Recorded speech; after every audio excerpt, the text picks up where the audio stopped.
So today's lecture is going to be on the Cold War. Now, the Cold War is called the Cold War because unlike a hot war, there is no active engagement on a battlefield.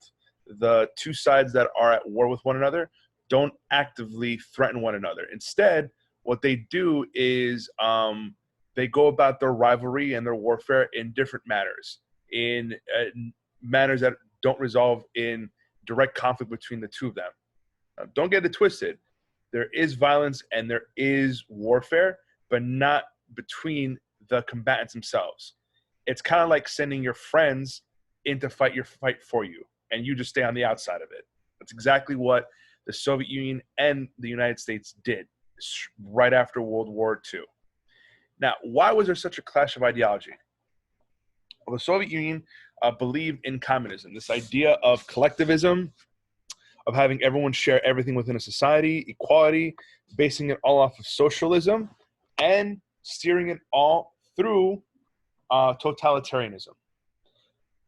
Capitalism, on the other hand, which was at the forefront of American ideology, believed in this notion of celebrating the individual, providing as much freedom for people to do as they wish, cementing their societies in democracy, and limiting the influence of government. The biggest reason why both these sides clashed, ladies and gentlemen, was the fact that in the end goal for communism was to make the entire world communist. Flip side, the idea of the main end goal of the United States and every capitalist nation was to ensure that there is as much economic freedom in the world as possible, ensuring that there's as much free commerce as possible, and further ensuring that as much money can be made as possible. And that is why both of these ideas cannot coexist and why they came at a head. Now, the backstory to World War II was the fact that there was a lot of nuclear tension between the Soviet Union and the United States. World War II ended with two kabooms perpetrated by the US, and the Soviet Union was kind of like, hey, I want that. But the U.S. never shared its nuclear secrets with the Soviet Union, and instead only shared them with France and Great Britain. That sounds a little shady, doesn't it? Exactly. And this is exactly why the Soviet Union became infuriated. Now, tensions came at a head at this conference known as the Conference of Potsdam. Now, what ended up happening was the fact that all the allies got together to figure out what post-war Europe would look like. The Soviet Union was like, well, all the areas that we're in right now, we should just be able to keep that because, quite frankly, we earned it. It's payback for all the millions of Soviet lives that were lost. And, Stalin promised, hey, there'll be free elections in these areas anyway. Free elections meaning that you can only vote for one party, the Communist Party. Interesting. And after this Potsdam Conference, the Allies kind of left with a lot of antagonism. Now, after World War II, here's a list of all the countries that would become communist. As you can see here, this is a pretty significant list of nations from all throughout the world.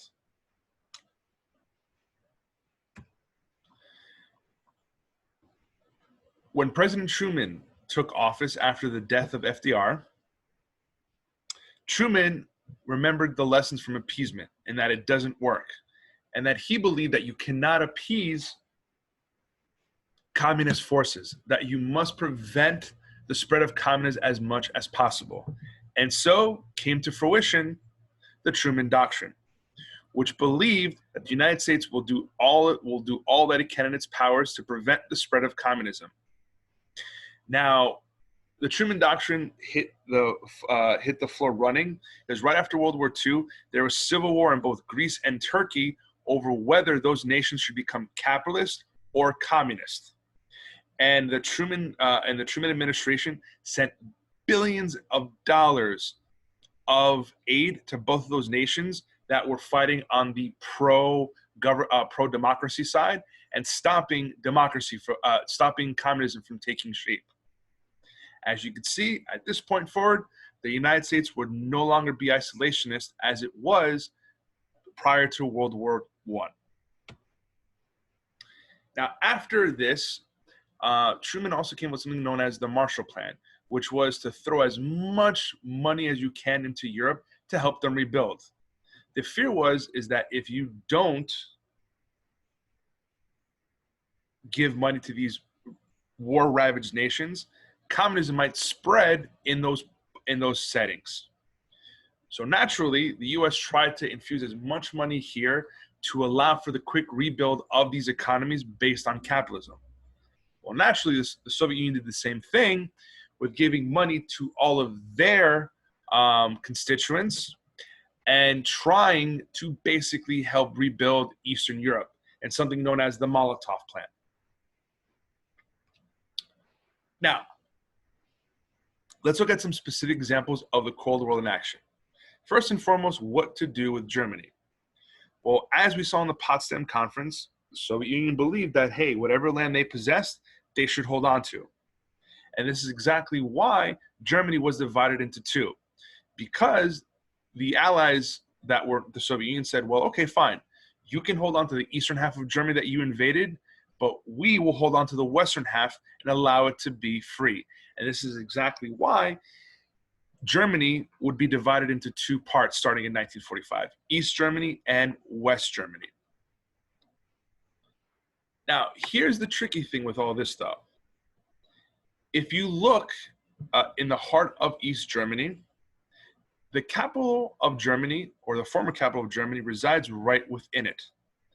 And well, all the Allies did eventually collapse into Berlin, and what they did is they divide the city of Berlin into different sectors. And even within one city, you had East Berlin and West Berlin.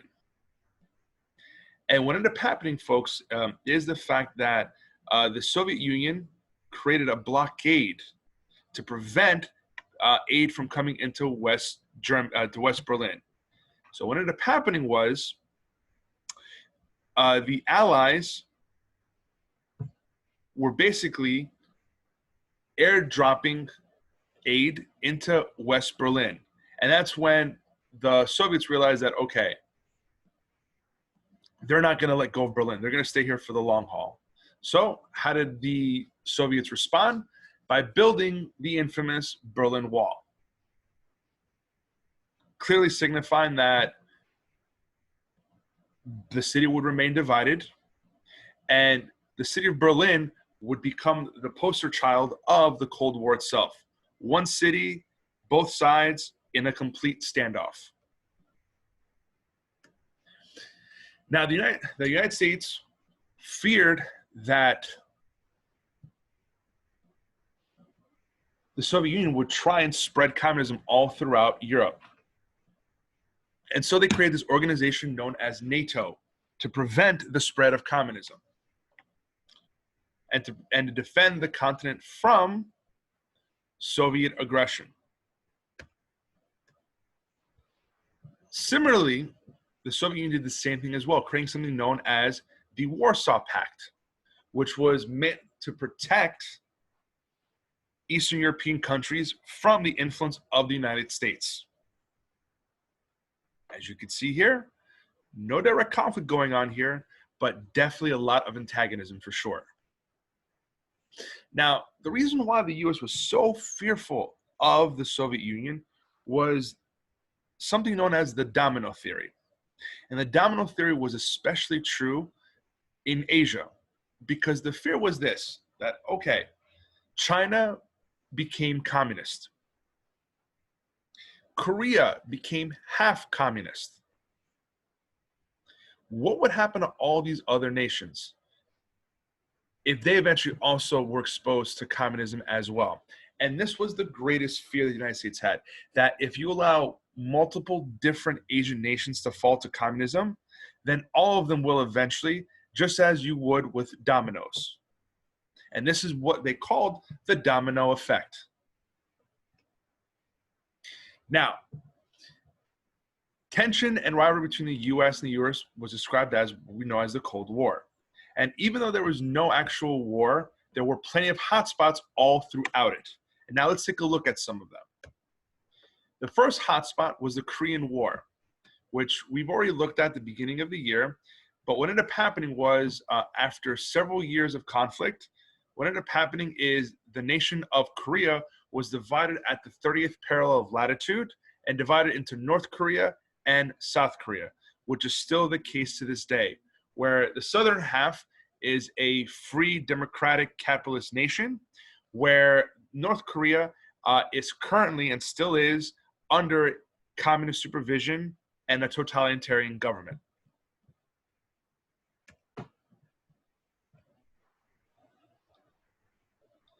Now, some details about the war itself. In 1950, North Korea invaded South Korea. And naturally, the UN and the US stepped in to try and help keep peace between both sides. Now, what ended up happening is the United Nations forces fought to recapture Seoul, South Korea, because the communists had taken it over. And once they recaptured Seoul and pushed the communists back into the northern half of Korea, there was a stalemate. And what ended up happening is after about 3 years of conflict, the US would see 54,000 deaths. The UN would see similar numbers as well. And the only thing that came to be resolved was to create a demilitarized zone that expanded roughly 5 miles on either or side of the border and assured that there would be 2 Koreas, which is still the case today, as we see here. Now, another hotspot was the Cuban Missile Crisis. And this one was pretty scary, to say the least. Now, what ended up happening is that by the 1960s, the US and the Soviet Union were the clear superpowers. It was the US versus the USSR, and there was no one in between. Now, in the 1950s, a young, charismatic leader in Cuba known as Fidel Castro led a revolution steeped in communism and eventually overthrew the government of the person that was in charge, Batista, becoming the communist leader of Cuba. Well, the United States didn't really like that because I don't know if you've ever noticed this, ladies and gentlemen, but Cuba is only 90 miles from the United States. And this was a communist nation now that resided in the Western Hemisphere. So President Kennedy had an idea. President Kennedy thought to himself, well, why don't I take a whole bunch of Cuban exiles, train them, and send them back into Cuba to try and reinvade the country. This, ladies and gentlemen, would be known as the Bay of Pigs effort, and it was a complete disaster piece. These American-trained Cubans faced no hope whatsoever in trying to stop Fidel Castro and his forces, and they were completely embarrassed and completely exposed. Now, the Soviet Union reached out to Cuba and said, hey, we're here for you. We are here for you, and we're going to help you make sure that the United States never actually straight up invades you. So what did the Soviets do? They sent, or threatened to send, nuclear missiles into Cuba and point them towards the US. Now, this is a problem because prior to this, if you were to launch a nuke from the Soviet Union, it would take several hours to reach the United States. You would have some type of a warning to get, if the Soviet Union ever lobbed a nuclear weapon towards the US, Americans would have some time to try and limit the amount of death and destruction. If you put a nuke in Cuba, though, that was no longer the case. Where if Fidel Castro launched a nuclear weapon from Cuba, it would hit the city of Miami within 5 minutes and it would hit New York City within a half hour. It would hit LA within 45 minutes. This is a problem now. And this is exactly why there would be a standoff. Because President Kennedy told Nikita Khrushchev, the leader of the Soviet Union at that time, back off or we're blowing up those ships in the middle of the Atlantic Ocean. And what ensued, ladies and gentlemen, was a 13-day game of chicken, where they basically stared at one another and said, who's going to blink first? Now, thankfully, what ended up happening is after 13 days of tense negotiations, what ended up happening was eventually both sides came to the table and said, you know, maybe we should just like chill out. I don't think this is a good idea. And both sides agreed. And this was the basic deal, that the Soviet Union would not leave the nuclear weapons in Cuba, and the United States would remove nuclear weapons that it had in Turkey, pointed towards the USSR. In a sense, it was a win-win and a win for the whole world, because for 13 days, everyone thought they were going to die. Because if the Soviet Union had launched a weapon towards us, we would have launched a weapon towards them, and then we would just keep sending a volley of nuclear weapons back and forth until the whole world was destroyed. This is why, if you ever get a chance to ask your grandparents, when in the same way that we have lockdowns today, they had nuclear drills, where basically, their principal would get on the speaker and say, this is a nuclear drill. This is a nuclear drill. Take your defenses. And what you'd have to do if you were a student back then is you would basically sit underneath your desk, tuck your legs between your legs, and yeah. That's all you could do. And hope for the best. Fun stuff. And what ended up happening, folks, is this. As we said before, this is Nikita Khrushchev. And at the end of the day, everything was remaining calm. Now, Nikita Khrushchev, I will add a side note, got a lot of clout from this. He thought he was really hot stuff when all was said and done. So much so he had this habit of that whenever he wanted to make a point, he liked taking off his shoe and banging it on the table to make sure that people knew that he meant business. Not gonna lie, if I had to negotiate with Mr. Khrushchev, yeah, we'll just leave it at that. And here's a quote from Khrushchev's diary itself, and I'll read it for you. I found myself in the difficult position of having decided on a course of action which would answer the American threat, but which would also avoid war. Any fool could start a war, and once he's done so, even the wisest of men are helpless to stop it, especially if it's a nuclear war. So at least both sides realize that, hey, you know what?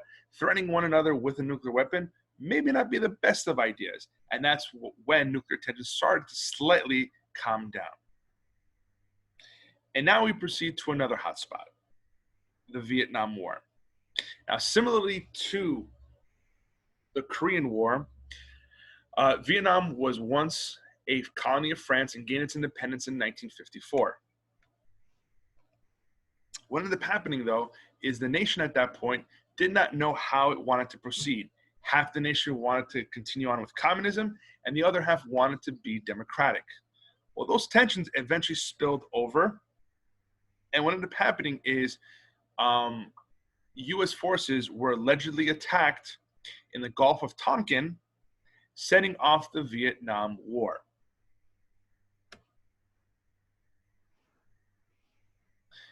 Now, Vietnam was a war unlike any other for the United States, because unlike all the other previous wars, there was no enemy in the battlefield itself. Instead, the Viet Cong fought a guerrilla war, which meant that they would hide in these elusive tunnel systems that they had dug up and would pop up, shoot for a couple minutes, and hide. It's a very difficult enemy to fight against. And you can bombard it, throw as much Agent Orange at them as much as you can, but at the end of the day, extremely, extremely, extremely difficult to fight against. And what made this even more difficult was the fact that you really didn't know if your supposed allies were truly supporting you as well. So, what ended up happening after almost a decade of conflict, what ended up happening is the US reached a ceasefire with North Vietnam. And after spending billions of dollars and losing over 50,000 lives, the United States quietly left, leaving the Vietnamese to support themselves. And eventually, Ho Chi Minh took over the southern half of Vietnam. And ladies and gentlemen, what ensued is what we have today, with the entire nation of Vietnam becoming a communist nation. And as you see here once more, the balance sheet of it all. That when all was said and done, after a 12-year conflict, 58,000 Americans lost their lives and 1.5 Vietnamese died as well. Now, we have memorialized those that we lost in the Vietnam War with a memorial in Washington, D.C. that still exists today, obviously. Now, the United States had its Vietnam, but the Soviet Union had one as well. Between 1979 and 1989, the Soviet Union invaded Afghanistan, which was one of their outlining territories because the Afghans wanted to break away from the communist bloc and form their own independent nation. Now, the war effort in Afghanistan was led by two specific organizations, one known as the Taliban and another one known as Al-Qaeda. Now, the United States, seeing what both of these organizations were trying to do and fight back against the Soviets, what ended up happening was, ladies and gentlemen, is the United States would funnel billions upon billions upon billions of dollars to stop the Soviets from invading and capturing Afghanistan, and giving billions of dollars of aid to both the Taliban and Al-Qaeda. Now, I know what you're saying to yourself. Wait, isn't Al-Qaeda a terrorist organization that is openly against Western ideologies? And the answer to that, ladies and gentlemen, is a resounding yes. You are correct. In fact, CIA operatives often held meetings with this dark bearded fellow you see in the camouflage. That is a young Osama bin Laden. CIA agents typically would sit down and helped Osama bin Laden strategize on how to keep the Soviets from invading Afghanistan. Eventually, though, as history will show, once the Soviets were defeated, Osama bin Laden and Al-Qaeda would use some of the funds that they didn't use from during the war to help fund terrorist actions, namely like the one that happened in September 11th. And this kind of shows you one aspect, ladies and gentlemen, that the United States was so dedicated to stopping the spread of communism. In a sense, they held their nose to a lot of things. One example took place in Iran, where a democratically elected official who seemed to be a little too socialist for the United States' liking won the election and helped remove the absolute monarchy that existed under the Shah in Iran. Well, the United States couldn't deal with that. They were like, I get that you folks democratically elected this person named Mossadegh, but no, we can't have that. So they had Mossadegh ousted from office, and the United States helped the Shah regain power. Similarly, we see the same thing happening all throughout Latin America with the United States, where the United States is going to support fascist dictators. It's going to support totalitarian governments that, obviously were not good for the people, that oppress the people within their nations. But hey, at least communism wasn't spreading. And that is one of the things that becomes glaringly obvious, that the U.S. was so dedicated to stopping the spread of communism, it committed some sins that in the long haul, they'll probably regret in the future. Now, how did the Cold War eventually come to an end? Well, beginning in the 1980s, President Reagan came up with a plan. He realized that the Soviet Union was drowning in debt, especially from the Afghan war. And Reagan was like, you know what? I have an idea. I'm going to spend so much money that I'm going to knock the Soviet Union out of this war. And so what ended up happening was the Soviet Union could not keep up with the spending of the United States. And what ended up happening, ladies and gentlemen, was something called Glasnost was eventually signed. That Premier Gorbachev realized that, yeah, I can't keep at this anymore. And so what ended up happening is in 1987, they signed a treaty to control the amount of weapons that both sides created, to never threaten each other once more. But the damage had already been done.